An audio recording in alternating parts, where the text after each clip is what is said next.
오늘 우리에게 주시는 하나님의 말씀은 사도행전 16장 6절에서 10절입니다. 성령이 아시아에서 말씀을 전하지 못하게 하시거늘 그들이 부르기아와 갈라디아 땅으로 다녀가 무시아 앞에 이르러 비두니아로 가고자 했을 때 예수의 영이 허락하지 아니하시는지라.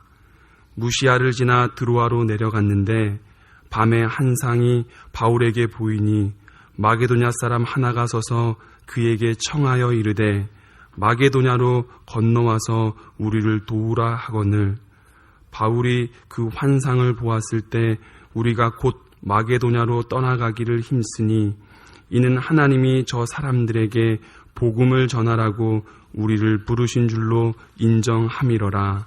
아멘. 인도의 기독 지성인이자 사회운동가인 비샬 망갈와디는 근래 서구 교회 지도자들이 주목하는 동양인입니다. 서구 사회에서 구시대의 유물로 취급받고 있는 기독교의 정신이 인도의 비샬 망갈와디에 의해서 재조명되고 있기 때문입니다. 서구 사회가 강하고 부유한 선진 사회를 이룰 수 있었던 요인을 대부분의 사람들은 산업혁명을 기점으로 한 과학기술 문명의 발전 속에서 해답을 찾습니다. 그러나 비샬 망갈와디는 서구 사회가 선진 사회를 이룰 수 있었던 절대적인 요인은 그 사회가 하나님의 말씀 위에 세워졌었기 때문이라고 주장합니다.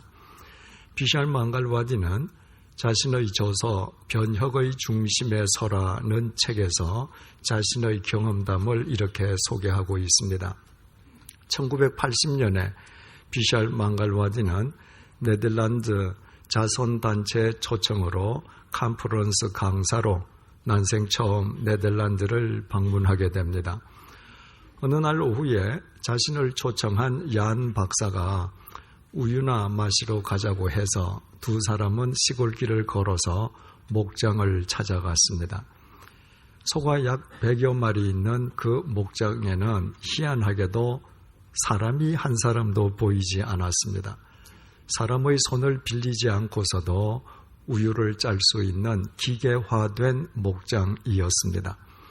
어디를 가도 일꾼들을 만나게 되는 인도의 목장들과는 너무나도 대조적이었습니다. 얀 박사가 비샬 망갈와디를 우유가 진열되어 있는 방으로 데리고 들어갔을 때 그 방 안에도 사람은 보이지 않았습니다. 비샬 망갈와디는 얀 박사가 당연히 종을 쳐서 사람을 부르리라고 생각했습니다. 하지만 얀 박사는 아무도 없는 그 방 안에서 진열장을 열더니 그 진열장 속에 진열되어 있는 컵에 우유를 따랐습니다. 그리고 진열대 옆에 놓여있는 돈 그릇 속에 20길도짜리 지폐를 넣고 그 속에서 자기 손으로 잔돈을 세어 자기 주머니에 넣는 것이었습니다. 그리고 아무 일도 없었다는 듯이 우유컵을 들고 계속 걸어가기 시작했습니다. 그 광경은 인도의 비샬 망갈와디에게는 대단한 충격이었습니다. 만약 그곳이 인도였다면 진열대 속의 우유나 진열대 옆 돈 그릇 속의 현금이 몽땅 없어지는 것은 말할 것도 없고 목장의 소들도 모두 사라질 것이 뻔하기 때문입니다. 인도는 소비자들이 정직하지 않기 때문에 소비자들을 믿지 않는 인도의 목장 주인들은 진열대에 반드시 판매원을 둡니다. 그렇다고 해서 그 판매원의 봉급을 목장 주인이 자기 돈으로 지불하는 것은 아닙니다. 판매원의 봉급은 우유값에 덧붙여지기에 결국 소비자가 부담하는 것입니다. 인도의 소비자들이 부정직한데 공급자들이 정직하게 살 이유가 없습니다. 목장 주인들은 더 많은 이득을 올리기 위해서 우유에 물을 타서 불량 우유를 유통시킵니다. 그 불량 우유 문제를 해결하기 위해서 인도 당국은 우유 검사관을 둡니다. 공무원인 우유 검사관의 봉급은 누가 지불합니까? 겉으로는 목장 주인이 지불하는 것 같지만 그 금액 역시 고스란히 소비자에게 전가됩니다. 인도의 모든 소비자와 모든 공급자들이 부정직하게 살아가는데 인도의 공무원이 정직하게 살아갈 까닭이 없습니다. 우유 검사관은 공급자에게 뇌물을 요구합니다. 뇌물을 주지 않으면 검사관은 이 법 저 법 들며가 가면서 우유가 굳어질 때까지 우유를 팔 수 없도록 회방을 놓습니다. 목장 주인은 어쩔 수 없이 뇌물을 지불합니다. 그 뇌물은 누가 지불하는 것입니까? 그 뇌물 역시 고스란히 소비자가 지불하는 것입니다. 이처럼 우유값 외에 판매원의 봉급, 불량 우유를 만들기 위한 물값, 우유 검사관의 봉급, 그 공무원을 위한 뇌물까지 모두 소비자가 부담해야 되는 인도에서는 우유 속에 초콜릿 시럽을 넣을 돈이 없는 사람들이 대부분입니다. 인도의 어린아이들은 초콜릿 시럽이 들어있지 않는 우유는 거의 마시지 않습니다.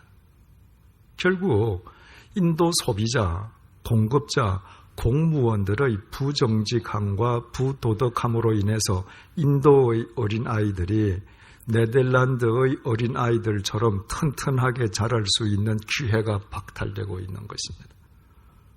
그뿐만이 아닙니다.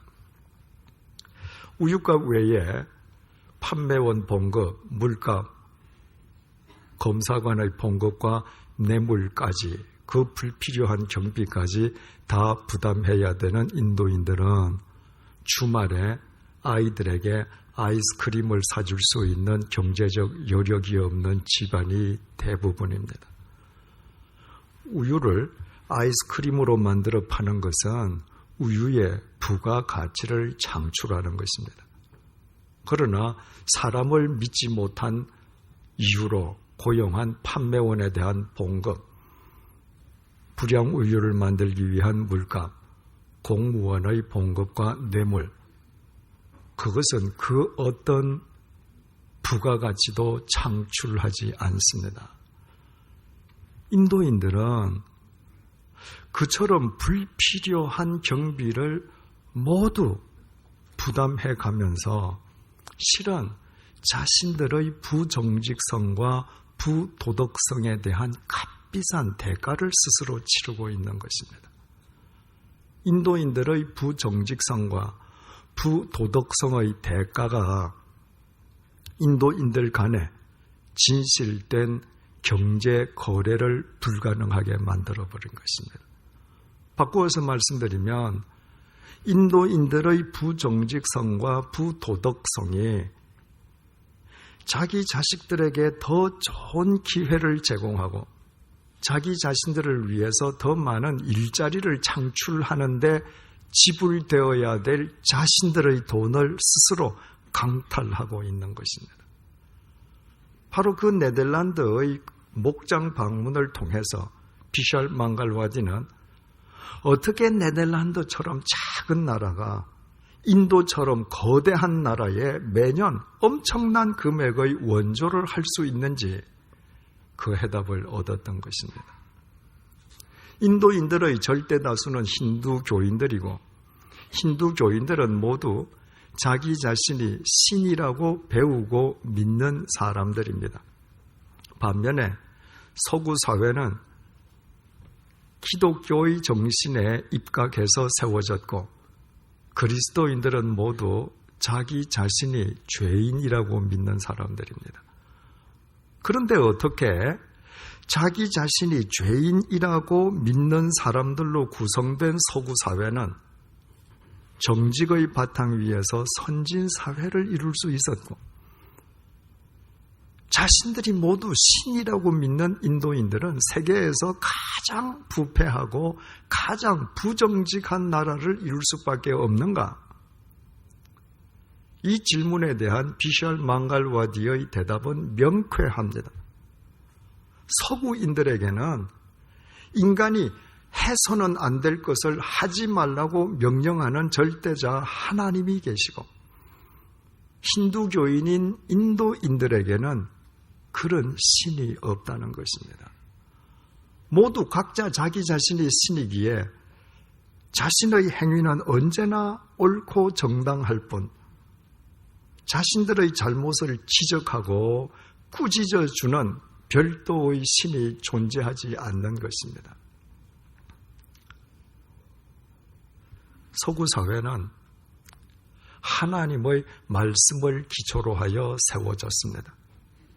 모든 인간은 죄인이고 하나님께서는 인간의 모든 행동에 대해서 반드시 책임을 물으신다는 성경 정신이 사회 기반이 된 것입니다. 바꾸어 말씀드리면 남의 것을 도적질하지 말라는 하나님의 명령에 기초한 정직성과 도덕성이 그 사회의 바탕이 된 것입니다.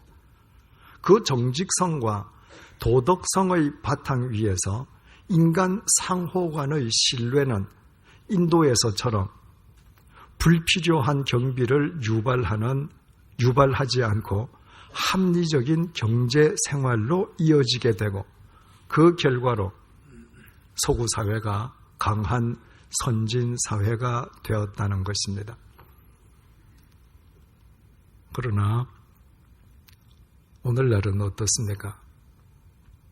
오늘날 서구 사회는 가정의 붕괴, 성윤리의식의 실종, 남자와 여자가 같이 살긴 하지만 서로 상대방에게 책임은 지지 않기 위해서 결혼은 하지 않고 동거하기만 하는 커플의 급증, 남자와 여자의 정체성의 혼동, 도를 넘는 배금주의, 심각한 인종 문제 등 문제투성이입니다. 약 10년 전에 네덜란드의 불꽃놀이 폭죽 공장에서 일어난 화재로 무려 950명이 부상당하고 22명이 사망하는 끔찍한 폭발 사고가 있었습니다. 당시 네덜란드 경찰 조사 결과 발표에 따르면 문제의 폭죽 공장이 안전 규정을 어겼고 관계 당국의 공무원이 그 공장으로부터 뇌물을 받고 공장의 범법 행위를 눈 감아준 결과였습니다. 비샬 망갈와디가 보기에 이제는 인도에서 다반사로 일어나고 있는 것과 똑같은 비리가 서구 사회에서도 일어나고 있는 것입니다. 비샬 망갈와디는 그 이유를 오늘날 서구인들이 성경의 정신, 하나님의 말씀을 버렸기 때문이라고 진단하고 있습니다. 십계명은 더 이상 자신들과는 무관한 과거의 역사적 기록일 뿐이요, 각급 학교에서 기독 정신은 이미 오래전에 폐기 처분되었습니다. 그리고 많은 서구인들이 동양의 신비 종교에 심취하고 있습니다. 동양의 신비 종교의 공통점은 범신론, 인간이 신이라는 것입니다. 오늘날 서구인들에게는 인간이 하지 말아야 할 것을 하지 말라고 명령하시는 절대자가 더 이상 존재하지 않는 것입니다. 그 결과 많은 사람들이 자기 자신이 신이 되어 무한 욕망과 무한 쾌락을 향한 무한 질주자로 살아가고 있습니다. 그래서 비샬 망갈와디는 서구인들이 하나님의 말씀 안에서 조속하게 도덕성과 정직성을 회복하지 않으면 서구인들은 마르틴 루터와 존 웨슬리 이전의 부정직하고 부패한 시대로 되돌아가서 자신들의 부정직성과 부도덕성에 대해 값비싼 대가를 치르게 될 것이라고 경고하고 있습니다. 여전히 부도덕하고 부정직한 사회 속에서 살아가고 있는 우리 역시 귀담아 들어야 할 경고가 아닐 수 없습니다. 하나님께서는 우리가 무엇을 하든지 간에 너 참 잘한다고 우리와 덩달아 춤을 추시고 무당의 푸닥거리나 즐겨 받으시는 잡신이 결코 아니십니다. 하나님께서는 인간을 창조하실 때부터 인간이 절대로 행하지 말아야 할 것을 행하지 말라고 명령하신 분이십니다. 하나님께서는 당신이 창조하신 아담에게 에덴 동산의 모든 실과는 임의로 먹되 동산 가운데에 있는 선악과만은 절대로 먹지 말라고 명령하셨습니다. 만약 하나님의 명령을 어기고 선악과를 먹으면 반드시 죽을 것이라고 엄히 경고하셨습니다. 그러나 인간은 선악과를 다 먹으면 하나님처럼 되리라는 사탄의 유혹에 빠져 범치 말아야 할 선악과를 범하고 말았습니다. 자기 스스로 하나님이 되기 위함이었습니다. 그것은 하나님의 말씀에 대한 인간의 부정직함이요 창조주에 대한 피조물의 부도덕함이었습니다.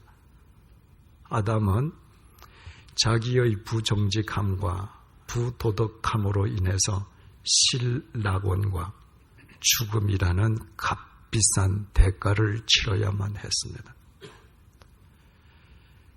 야곱의 11번째 아들이었던 요셉은 아버지 야곱으로부터 특별히 편애받았습니다. 그러나 야곱은 17살이 되기까지 자신에 대한 아버지 야곱의 편애를 조금도 이상하게 여기지 않았습니다. 형들이 들판에서 양을 치고 있는 동안에 자신은 집에서 채색 옷을 입고 빈둥빈둥 노는 것을 자신의 당연한 권리라고 생각했고 형들의 잘못을 아버지에게 고자질하는 것을 자신의 의무로 생각하는 고약한 아이였습니다. 하나님께서는 그 고약한 요셉을 새롭게 빚어주시기 위해서 요셉 형들의 질투심을 통해 요셉을 이집트의 종으로 팔려가게 하셨습니다. 부자 아버지의 총애를 받다가 하루아침에 이집트 파라오의 친위대장 보디발 집의 종으로 전락한 요셉은 더 이상 고약한 삶을 살 수 없었습니다. 비록 종일망정 주어진 삶에 대해 성실과 충성을 다해 자기의 임무를 완수했습니다. 그 요셉을 가상하게 여긴 집주인 보디발이 요셉을 총무로 삼고 자신의 모든 소유를 요셉에게 맡겨 요셉으로 하여금 관리하게 했습니다. 요셉은 감사하는 마음으로 더 성실하게 일했습니다. 하지만 집주인의 아내 여주인이 요셉을 유혹하기 시작했습니다. 요셉이 정색을 하고 여주인에게 말을 했습니다. 창세기 39장 8절 하반절에서 9절입니다. 내 주인이 집안의 모든 소유를 간섭하지 아니하고 다 내 손에 위탁하였으니 이 집에 나보다 큰 이가 없으며 주인이 아무것도 내게 금하지 아니하였으되 금한 것은 당신뿐이니 당신은 그의 아내임이라. 그런즉 내가 어찌하여 이 큰 악을 행하여 하나님께 죄를 지으리까. 보디발은 요셉에게 모든 것을 허락하면서도 요셉에게 허락하지 아니한 딱 한 가지가 있었습니다. 자기 아내에게 손을 대는 것이었습니다. 그러므로 요셉에게 있어서 여주인은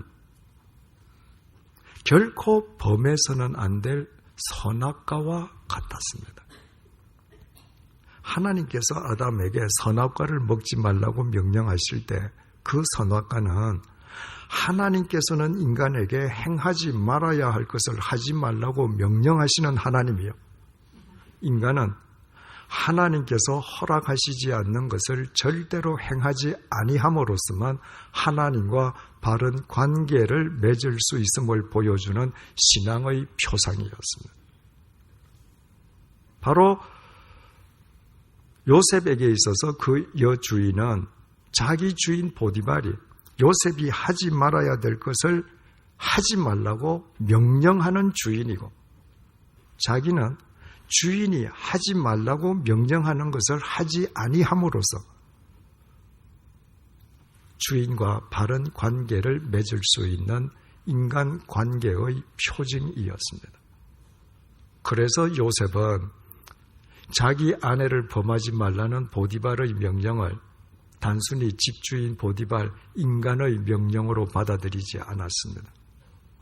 요셉은 그 명령을 하나님의 명령으로 받아들였습니다. 그래서 요셉은 자신을 유혹하는 여주인에게 내가 악을 행하여 하나님께 범죄할 수 없다고 선포한 것이었습니다. 하지만 여주인은 유혹을 단념하기는커녕 그때부터 날마다 더 집요하게 요셉을 유혹했습니다. 하지만 요셉은 그때마다 단호하게 거절했습니다. 요셉이 여주인의 유혹의 덫에 빠져서 단 한순간이라도 하나님 앞에서 자신의 정직성과 도덕성을 내팽개치는 어리석음을 범치 않았다는 말입니다. 그 결과로 증오에 찬 여주인의 거짓 모함으로 요셉은 억울하게도 옥살이를 해야만 했습니다. 도덕성과 정직성을 지킨 대가가 옥살이라면 그 얼마나 어이없고 허무한 결과입니까? 그러나 그게 아니었습니다. 하나님께서는 가장 절망적인 상황 속에서도 하나님을 믿기에 하나님 앞에서 정직성과 도덕성을 지켰던 요셉을 이집트의 국무총리로 세우시고 그를 통로로 삼아 그 시대를 구원하시려는 당신의 섭리를 이루셨습니다. 만약에 요셉이 집요하게 자신을 유혹하는 그 여주인의 손길을 아무도 보지 않는 착각으로 못 이기는 척하고 붙잡았다면 어떻게 되었겠습니까? 찰나적인 쾌락이 끝나는 즉각 요셉은 주인 보디발에 의해 죽음이라는 값비싼 대가를 치러야만 했을 것이요, 하나님의 통로로 이집트의 총리가 될 수도 없었을 것입니다. 많은 사람들이, 심지어는 하나님을 믿는 그리스도인들까지도 이 세상에서 정직하고 도덕적으로 살면 손해만 본다고 말을 합니다. 그것이야말로 이 세상이 모두 다라고 생각하는 지극히 단편적이고도 비성경적인 발상입니다. 하나님은 결코 이 세상에만 국한되는 유한한 존재가 아니십니다.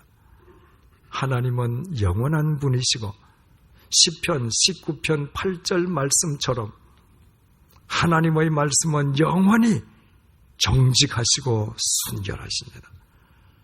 그래서 하나님께서는 당신을 믿기에 정직하고 순결한 당신의 말씀 앞에서 손해를 감수하면서까지도 정직성과 도덕성을 지키는 사람을 당신의 영원한 도구로 사용하십니다.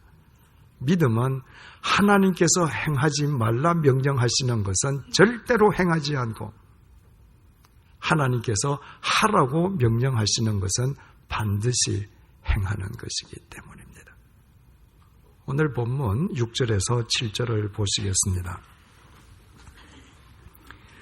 성령이 아시아에서 말씀을 전하지 못하게 하시거늘 그들이 부르기아와 갈라디아 땅으로 다녀가 무시아 앞에 이르러 비두니아로 가고자 애쓰되 예수의 영이 허락하지 아니하시는지라 무시아를 지나 드로아로 내려갔는데, 루스드라를 출발한 바울 일행은 바울이 1차 전도 여행 때 방문했던 성읍들을 재방문한 다음 오늘날 터키 대륙의 서부 지역에 해당하는 아시아에서 계속 복음을 전하려 했습니다.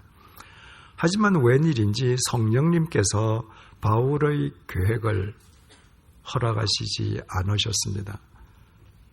그래서 바울은 부르기아와 갈라디아 땅을 거쳐서 오늘날 터키 대륙의 서북쪽 무시아로 올라가서 무시아 동편에 있는 비두니아로 진출하려고 했습니다.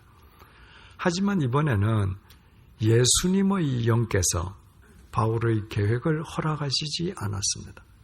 그때 바울의 일행은 사탄의 유혹에 빠져서 선악과를 따먹으려 한다든가 여인의 꾀에 빠져서 불륜을 저지르는 악행을 행하려 했기에 예수님께서 그들의 앞길을 허락하시지 않았던 것이 아니었습니다.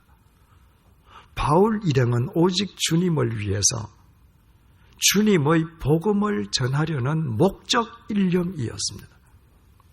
그렇다면 바울은 주님께서 허락하시지 않는다 할지라도 자신의 뜻을 그대로 밀고 나갈 수 있었습니다. 자신이 주님을 위한 선한 목적을 갖고 있는 만큼 자신의 뜻을 허락하시지 않는 주님에 대해 바울이 얼마든지 둔감할 수 있었다는 말입니다.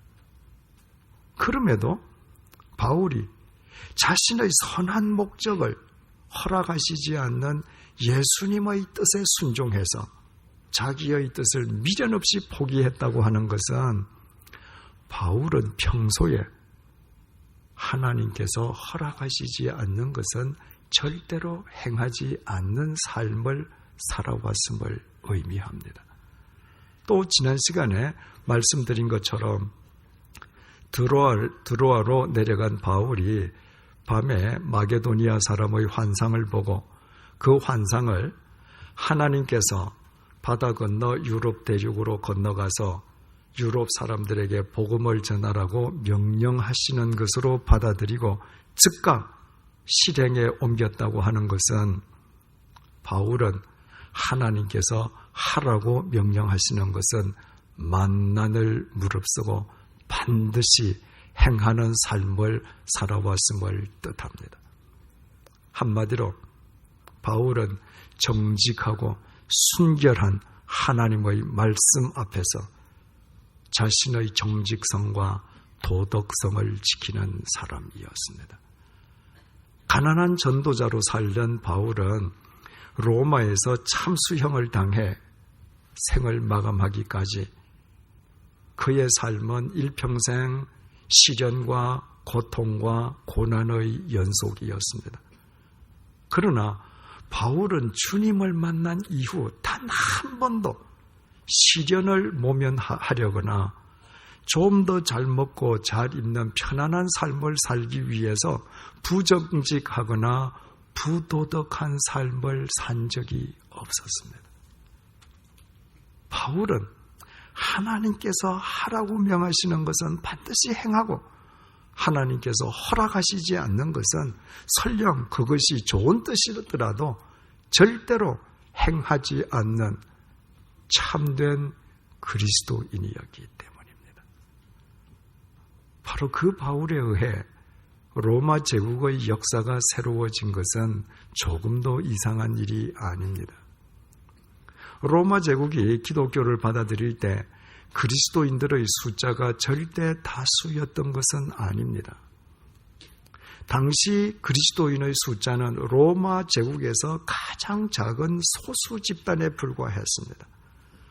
그리스도인들이 권력과 금력을 장악하고 있는 것도 아니었습니다. 당시 그리스도인들 대부분은 하층민이었습니다. 그럼에도 그 그리스도인들에 의해 로마의 역사가 새로워졌던 것은 바로 하나님 앞에서 그들이 지키고 있던 정직성과 도덕성으로 인함이었습니다. 하나님을 믿기에 하나님 앞에서 어떤 경우에도 정직성과 도덕성을 잃지 않는 그들을 하나님께서 당신의 통로로 삼으시고 친히 역사하신 결과였던 것입니다. 그러나 로마 사람들이 도덕성과 정직성을 상실했을 때 로마 제국은 외부의 침입이 있기 이전에 내부적으로 먼저 붕괴해버리고 말았습니다. 자신들의 부정직성과 부도덕성에 대해 자신들 스스로 값비싼 대가를 치른 것이었습니다. 한 사회, 한 국가를 지탱하는 가장 강력한 힘은 그 사회, 그 국가를 이루고 있는 사람들의 도덕성과 정직성이라고 하는 것은 하나님의 말씀인 성경이 우리에게 주는 교훈인 동시에 인간의 역사인 세속사가 주는 교훈이기도 합니다. 하나님의 말씀이 없는 곳에서는 모든 것이 가능하다는 사실을 알고 계십니까? 하나님의 말씀이라는 절대 잣대가 없는 곳에서는 인간의 욕망 앞에서 인간의 모든 행위는 정당화되기 때문입니다. 언제부턴가 돈이 절대적인 가치가 되어버린 우리 사회 속에서 인간의 정직성과 도덕성은 실종되고 말았습니다.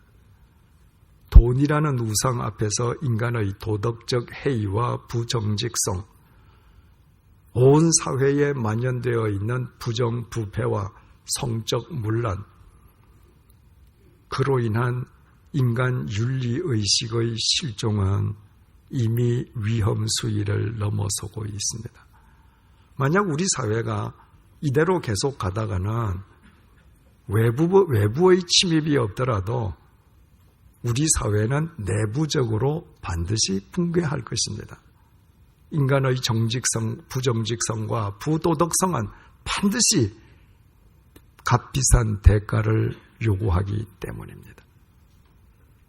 우리가 정직하고 도덕적으로 살았기 때문에 우리가 구원받았습니까? 반대이지 않습니까? 우리가 누구보다도 부도덕하고 부정직한 삶을 살았음에도 하나님께서 온전히 당신의 긍휼하심으로 우리를 구원해 주시지 않았습니까? 만약 우리가 그 하나님의 구원을 정녕 믿는다면 이제부터 구원받은 하나님의 자녀답게 도덕적이고 정직한 삶을 살아야 하지 않겠습니까?